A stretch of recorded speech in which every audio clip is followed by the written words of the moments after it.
कैसे शुरू हुई थी धरती पर जीवन की कहानी।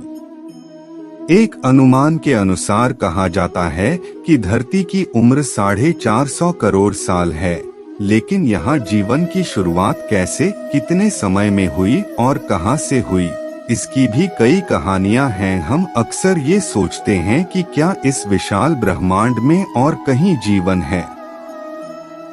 अगर है तो क्या वहाँ के जीव हम जैसे ही दिखते होंगे? क्या उनसे संपर्क करना मुमकिन होगा? मेरे विचार से यह बहुत कठिन सवाल है। हो सकता है इनका जवाब हमें बहुत समय तक न मिले, शायद कभी न मिले। पर यहाँ मैं हमारी पृथ्वी पर जीवन की शुरुआत कब हुई, इस बारे में बात करना चाहता हूँ। धरती की उम्र कुछ 450 करोड़ साल के आसपास अनुमानित है। कहते हैं कि मानवीय मस्तिष्क समय और अंतरिक्ष की विशालता की कल्पना करने में संघर्ष करता है। इन 450 करोड़ साल में जीवन की शुरुआत कब हुई? अगर जीवन की शुरुआत तक पहुंचना आसान था, तो पृथ्वी की स्थापना के जल्दी बाद ही जीवन शुरू हुआ होगा। लेकिन अगर जीवन की शुरुआत तक पहुंचने का सफर कठिन रहा होगा, तो पृथ्वी पर जीवन शुरू होने में काफी समय लगा होगा।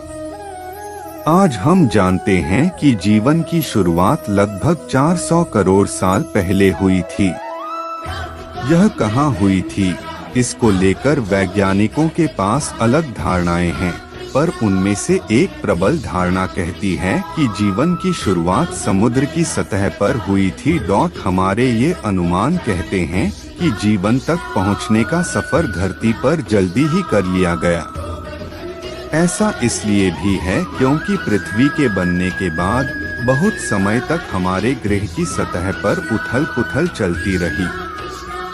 इस दौरान गर्म पिघली धातु और हवाएं बहती रही। ऐसे वातावरण में कार्बन पर आधारित जीवन का पनपना असंभव था। जब पृथ्वी का तापमान गिरा, जीवन की शुरुआत तभी संभव थी।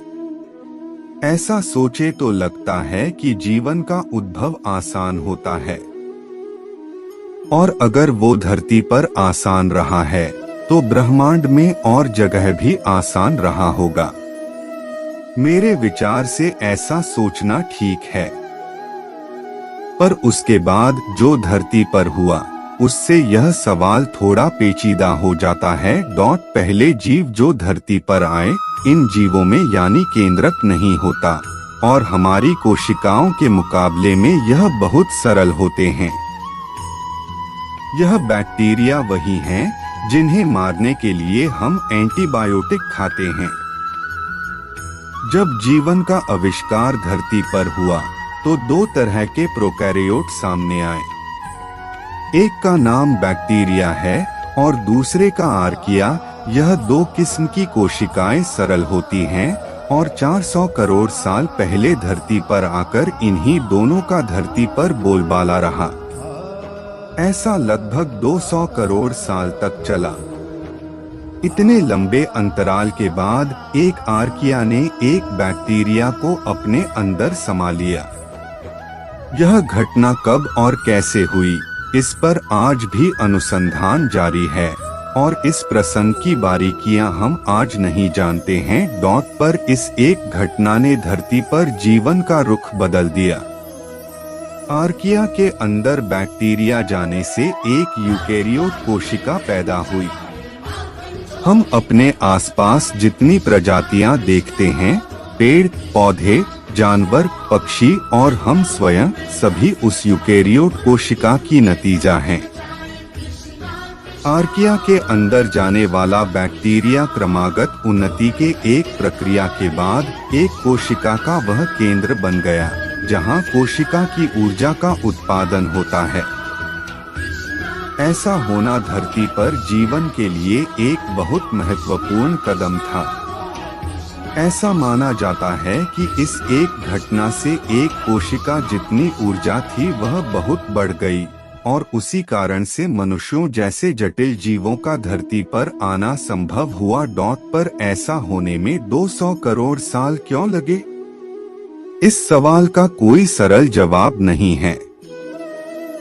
क्या अगर ब्रह्मांड में कहीं और जीवन है तो क्या वहां भी ऐसा होने में इतना ही समय लगा होगा, या क्या ऐसा वहां हुआ भी होगा? दरअसल हम नहीं जानते कि धरती पर जीवन की इस अत्यंत महत्वपूर्ण घटना किन परिस्थितियों में हुई।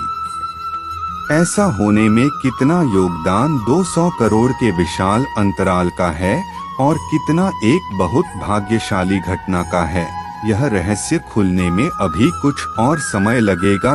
पृथ्वी पर जीवन शुरू होने का एक और किस्सा लगभग 6.5 करोड़ साल पहले मेक्सिको में एक उल्का पिंड आ गिरा।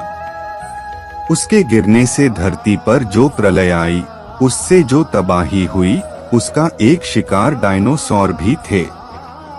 नतीजा यह हुआ कि डायनासोर धरती से लुप्त हो गए।